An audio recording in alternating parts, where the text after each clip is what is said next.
বন্ধুস, welcome back to my channel once again. আজকের ভিডিওতে আমি তোমাদের সাথে শেয়ার করব পাঁচটা এমন এক্সারসাইজ যেটা আমি করে মাত্র 4 মাসেই 88 থেকে 78 এ এসেছি। ইয়েস গাইস, এন্ড তারও আগে যেটা আমি বলতে চাই, আমার থাইল্যান্ড ব্লগগুলোতে তোমরা সবাই অনেক অনেক ভালোবাসা দেখিয়েছো and I am very much overwhelmed এটার জন্য। প্লিজ ব্যাকগ্রাউন্ড নয়েজগুলোকে একটু ইগনোর করো, কারণ পাশের বাড়িতে একজন বাসন হচ্ছে। এনিওয়ে, সো থাইল্যান্ড ব্লগগুলো তোমরা এত এত ভালোবাসা দিয়েছো, অনেকে অনেক ভালো ভালো কমেন্টস করেছো, অনেক অনেক মানুষ দেখেছে আমার থাইল্যান্ড ব্লগস। তো আমি এটা এক্সপেক্টই করি যে এরকম ও হতে পারে। তো আজকের ভিডিওটা তোমরা দেখো। অনেকেই আমাকে জিজ্ঞাসা করেছে আমি কি করে ওয়েট লস করলাম, তো তাদের জন্যই আজকের এক্সারসাইজগুলো আমি শেয়ার করবো। অ্যান্ড তোমরা যদি কেউ আমার ডায়েটটাও জানতে এক্সাইটেড হয়ে থাকো বা ইন্টারেস্টেড হয়ে থাকো, তাহলে অবশ্যই কমেন্ট করো। ওকে গাইস, চলো ভিডিওটা স্টার্ট করা যাক। তো এটা হচ্ছে এখন আমার কারেন্ট সিনারিও। কেন জানি না ভিডিওতে সব সময় একটু বেশি মোটা লাগে, কিন্তু সামনাসামনি কিন্তু এর থেকে আরও অনেকটাই আমাকে রোগা লাগে দেখতে। তো চলো এবারে শুরু করা যাক। আজকের ভিডিওর মাধ্যমে আমি তোমাদেরকে মেন কয়েকটা কার্ডিও দেখাবো, যেগুলো করেই আমার অ্যাকচুয়ালি ফ্যাট বার্ন হচ্ছে। সবার ফার্স্টেই আমি এরকম হালকা জগিং দিয়ে স্টার্ট করি। 1 মিনিট টানা আমি জগিংটা করতে থাকি। এটা ছাড়াও আমি আরও অনেক এক্সারসাইজই করি। তোমরা যদি দেখতে ইচ্ছুক হয়ে থাকো অবশ্যই কিন্তু আমাকে কমেন্ট করে জানাবে, তাহলে আমি পরবর্তী ভিডিওগুলোতেও সেগুলো শেয়ার করার চেষ্টা করব। আমার যেহেতু 88 কেজি ওজন ছিল, মানে অনেকটাই, সেখান থেকে আমি এই কার্ডিওগুলো করে করেই কিন্তু 4 মাসও আমি ভিডিওতে একটু বেশি বলে ফেললাম। আমি কিন্তু অনলি 2 মাসের মাথাতেই 88 থেকে 79 করেছিলাম। এখন আমার কারেন্ট ওজন হচ্ছে 78। জগিংয়ের পর আমি এই আপ অ্যান্ড ডাউনটা করি।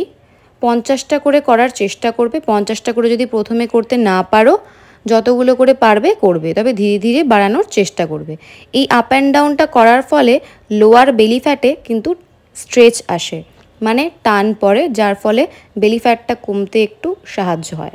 প্রথম হয়তো একটু মাথা ঘোরার সমস্যা দেখা দিতে পারে, যেটা আমার আগে হতো। পরে ধীরে ধীরে প্র্যাকটিস করতে করতে অভ্যেস হয়ে যাবে। তারপরে এরকম করে সাইড টুইস্টিংটা করতে পারো। এতে কোমরে যে সমস্ত ফ্যাট জমে থাকে, চর্বি, সেগুলোতে টুইস্ট আসবে এবং সেগুলো কমতে হেল্প হবে। এই এক্সারসাইজটাও তোমরা 25-25 করে 50টা করবে, একবার ডান দিক থেকে একবার বাঁ দিক থেকে। প্রথমেই বলে রাখি, আমি কিন্তু কোনো প্রো নই। আমি এই সমস্তটাই ইউটিউব দেখে দেখে শিখেছি, আমার করে লাভ হয়েছে, তাই তোমাদের সাথে শেয়ার করছি। তারপরে আসছে এই খুব এফেক্টিভ ফাস্ট জগিং, যেটা করলে সারা বডিতে প্রচণ্ড পরিমাণে জাগটা তোমরা লক্ষ্য করছো। এটার ফলে কিন্তু পুরো বডির ফ্যাটটাই কিন্তু কমে। এটা প্রচণ্ড এফেক্টিভ। এটা যত বেশিক্ষণ করতে পারবে তত ভালো। তারপরে আসি জাম্পিং জ্যাক, খুব ফেমাস একটা কার্ডিওর মধ্যে পার্ট এটা। এই জাম্পিং জ্যাকটা 50 বার করে তোমরা করতে পারো, আমি 50টা করেই করি। দেন তারপরে এই আপ অ্যান্ড ডাউনটা, জাম্পিং আপ অ্যান্ড ডাউন, এটাও ভীষণ এফেক্টিভ। এইগুলো করতে পারলে মোটামুটি 1 মাসের মধ্যেই কিন্তু 2 থেকে 3 কিলো ওজন তোমরা কমিয়ে ফেলতে পারো, অবভিয়াসলি উইথ প্রপার ডায়েট।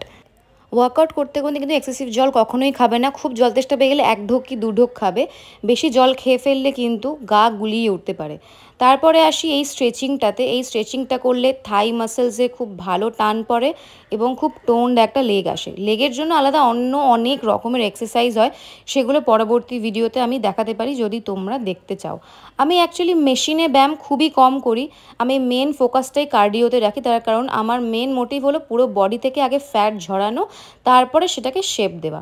তো আজকে আপাতত এইগুলোই তোমাদের সাথে শেয়ার করলাম। ভিডিওটা যদি ভালো লেগে থাকে অবশ্যই কিন্তু এইগুলো ট্রাই করো, যারা যারা ওয়েট লস করতে চাইছো। আর যারা যারা আমার ডায়েটটা দেখতে চাও সেটাও আমি শেয়ার করব। দেখো, ওয়ার্কআউটের পর আমি প্রচুর জল খাই, যেটা খাওয়া খুবই জরুরি। এনিওয়ে, ভিডিওটা যদি ভালো লেগে থাকে লাইক করে দিও, কমেন্ট করে জানিও কেমন লাগলো আর কী কী দেখতে চাও, সাবস্ক্রাইবও করে দিও।